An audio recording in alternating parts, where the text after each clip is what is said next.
Hello friends, पिछली video में हमने देखा था कि ट्रांजैक्शंस रूल एक्टिवेट किया था। अब इस वीडियो में हम देखेंगे कि ट्रांजैक्शन सिंक कैसे करना है, कैसे करेंगे। ठीक है, तो ये हमारा क्लाइंट टैली है और ये हमारा सर्वर टैली है। अभी दोनों टैली में वाउचर्स नहीं है। ठीक है, तो हम क्लाइंट टैली में जाएंगे। क्लाइंट टैली में एक एंट्री पास करेंगे, हम पेमेंट कैश ले लेंगे। ठीक है, यहाँ पर डेटर्स को हम 1000 रुपीज़ का पेमेंट करेंगे, ऑन अकाउंट रख लेते हैं। ठीक है, टेस्ट ENTR एंट्री। अब ये हमारा सेव हो गया। ठीक है, अब इस एंट्री को हम चाहे तो डायरेक्ट यहीं से ही सिंक कर सकते हैं। ठीक है, यहाँ से भी हमको ऑप्शन दिया गया हुआ है, या तो हम गेटवे टैली पे भी आके सिंक्रोनाइज में जाके सिंक्रोनाइज सेलेक्टेड में जाके ट्रांजैक्शन रूल सिंक। अभी हमारा सिंक्रोनाइजेशन हो रहा है। सिंक्रोनाइजेशन ख़त्म होने के बाद भी हमको चेक करना है कुछ एरर आया कि नहीं, तो उसमें हम हेल्प में जाएंगे, ट्रबल शूट में जाएंगे, इवेंट लॉग देखेंगे। इवेंट लॉग में हमारा क्या है कि कुछ एरर नहीं आया है, सिंक्रोनाइजेशन स्टार्ट हुआ है, सिंक्रोनाइज हुआ है, सिंक्रोनाइजेशन एंड हुआ है। हर सिंक्रोनाइजेशन में आपको ये इन्फॉर्मेशन आना चाहिए। Synchronisation start, sync start, synchronisation मतलब हो जाएगा, मतलब हो रहा है इसमें, और यहाँ पे सिंक्रोनाइजेशन एंड हो गया। अब सर्वर पे भी एरर आ सकता है, तो सर्वर पे भी जाके हम देख लेंगे हेल्प, ट्रबल शूट और इवेंट लॉग। इवेंट लॉग में यहाँ पे देखिए कि सिंक्रोनाइजेशन कंपनी जो है क्लाइंट 1 के साथ में हुआ है। अब सर्वर पे क्लाइंट पे देखिए एक एंट्री आ गया है 1000 रुपीज़ का। इसी तरीके से हम सर्वर पे जाएंगे, डिस्प्ले डे बुक में जाएंगे, 1000 रुपये का एंट्री आ गया है। अब हम सर्वर पे एक एंट्री पास करेंगे और देखेंगे क्लाइंट में आता है कि नहीं आता है। तो सर्वर पे हम वाउचर में जाएंगे। वाउचर में जाने के बाद में हम यहाँ पे सपोज सेल में जाएंगे। ठीक है, सेल एंट्री पास कर लेंगे, रेफरेंस नंबर ऐसे ही कोई दे देते हैं मैनुअली, डेप्टर्स, और यहाँ पे हम सेल्स का अकाउंट बना लेंगे, अंडर सेल्स अकाउंट हो जाएगा। यहाँ पे हम GST वगैरह इनेबल नहीं करेंगे, GST डिटेल वगैरह नहीं देंगे। फिर आइटम में जाएंगे, एक आइटम बना लेंगे हम, एक मॉनिटर बना लिया है मैंने। यहाँ पे यूनिट बना लेंगे, इसको हम नोट्स में बेचेंगे। यहाँ पे यूनिट ऑफ मेजर नंबर ले लेंगे। यहाँ पे HSN कोड पूछ रहा है हमको, HSN कोड यस, यहाँ पे हम कोई HSN कोड दे देंगे।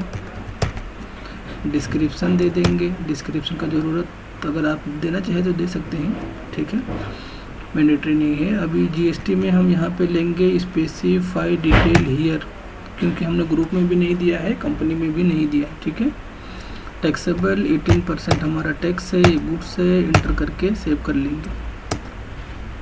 यहाँ पे क्वांटिटी दे देंगे हम, क्वांटिटी सपोज एक 10 क्वांटिटी दे रहे हैं। मॉनिटर, एक मॉनिटर का 4500 दे रहे हैं। अब यहाँ पे देखिए एज पर द कंपनी और मास्टर, एज पर मास्टर और कंपनी में और मास्टर में जो दिया है 10% दिया हुआ है।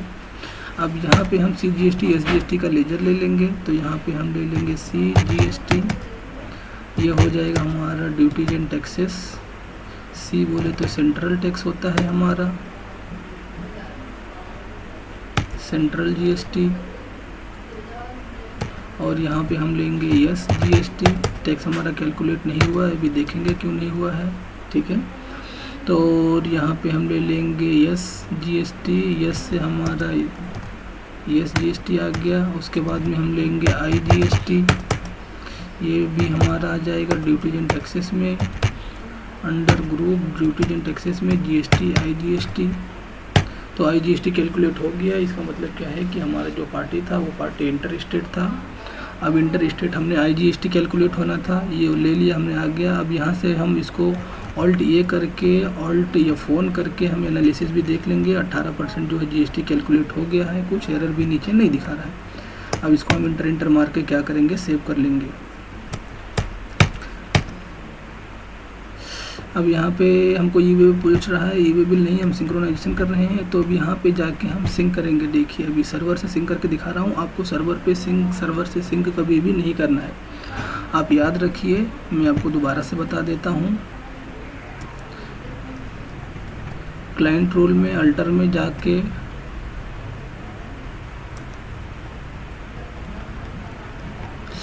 क्लाइंट रोल में ऑल्ट सेलेक्टेड ट्रांजैक्शन इंटर, अभी हमने गलती से सिंक कर दिया, अभी तो ट्रांजैक्शन यहाँ पे आ जाएगा।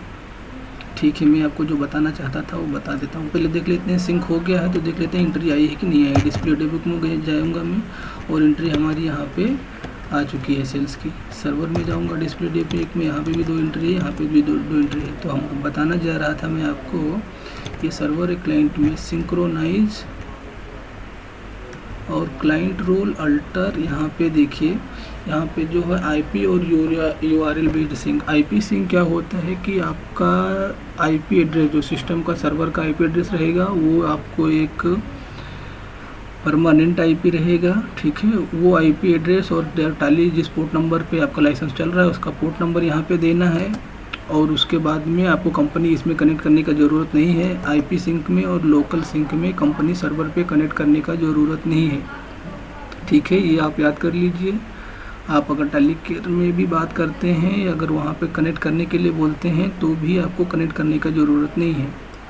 उसके बाद में जो हमारा ऑन डिमांड सिंक है, ऑन डिमांड सिंक में भी हमको कंपनी कनेक्ट करने का ज़रूरत नहीं है। सर्वर पे भी कंपनी कनेक्ट करने का ज़रूरत नहीं है, क्लाइंट पे भी कंपनी कनेक्ट करने का ज़रूरत नहीं है। दोनों में हमको क्या है, दोनों में हमको कंपनी कनेक्ट करने का ज़रूरत नहीं है। ऑनलाइन सिंक में हमको कंपनी सर्वर पे सिर्फ कनेक्ट करना है, क्लाइंट पे कंपनी को कनेक्ट नहीं करना है। याद रखिए, कंपनी सर्वर पे कनेक्ट करना है और क्लाइंट से हमेशा सिंक करना है। उसके बाद में जो रहा बात आपको आईपी सिंक का और ऑन डिमांड सिंक का, तो आईपी सिंक में और ऑन डिमांड सिंक में हम पहले क्लाइंट से सिंक करेंगे, फिर सर्वर से सिंक करेंगे। ऑन डिमांड सिंक में तो आपको क्लाइंट से सिंक करना पड़ेगा, फिर सर्वर से सिंक करना पड़ेगा। ऑन डिमांड सिंक जो होता है, ये ऑन डिमांड सिंक ज़्यादातर यूज करते हैं जिनके पास में रेगुलर इंटरनेट नहीं रहता है, 24 आवर्स इंटरनेट नहीं रहता है। ये ऑन डिमांड सिंक का फ़ायदा क्या होता है, आपको 1 वीक तक आपका डेटा जो है टेलीडेट सर्वर पे सेव रहता है, और उसके बाद में जब आप सिंक करते हैं वो डेटा आपको क्या होता है कि डाउनलोड हो जाता है। अब ऑनलाइन सिंक में इंटरनेट मैंडेटरी है। ऑन डिमांड सिंक में भी जिस कंपनी से आप सिंक कर रहे हैं वहाँ पे आपको इंटरनेट रहना चाहिए, ठीक है। अगर सर्वर से सिंक कर रहे हैं तो सर्वर पे इंटरनेट रहना चाहिए, क्लाइंट पे सिंक कर रहे हैं तो क्लाइंट पे सिंक रहना चाहिए। दोनों कंपनी सेम टाइम पे इंटरनेट रहने की ज़रूरत नहीं है आपको। आईपी सिंक में आपको जहाँ से आप सिंक कर रहे हैं वहाँ पे आपको रहना चाहिए, जहाँ से आप सिंक नहीं कर रहे हैं वहाँ पे इंटरनेट रहेगा, नहीं रहेगा तो भी चलेगा, ठीक है। तो ये आपको हो गया सिंक्रोनाइजेशन। सिंक्रोनाइजेशन में आपको किस टाइप के एरर आ सकते हैं, तो company not connected on server आ सकता है। Company not connected on server आने का आपको 2 रीज़न रहेगा। एक तो आपका जो टैलीडेट नेट सर्वर है, वो टैलीडेट नेट सर्वर जो आपने रॉन्ग आईपी एड्रेस दिया है तो आपको ऐसा एरर आएगा। टैलीडेट नेट सर्वर का जो टैलीडेट नेट का जो आईडी है सर्वर कंपनी का, वो ईमेल आईडी अगर रॉन्ग है तो आपको एरर आएगा। दूसरा जब एरर आएगा, कंपनी का जो server, company name on server पे जो आपका कंपनी का नाम है वो अगर आपको डिफरेंट रहा तो आपको एरर आएगा, company net connected on server, ठीक है। तो आपको कुछ भी एरर आता है सिंक्रोनाइजेशन के रिगार्डिंग और आपको कुछ भी डाउट है सिंक्रोनाइजेशन के रिगार्डिंग, तो आप हमारे वीडियो पे कमेंट कीजिए, डिटेल में बताइए। आप अपना व्हाट्सएप नंबर भी छोड़ सकते हैं, ठीक है।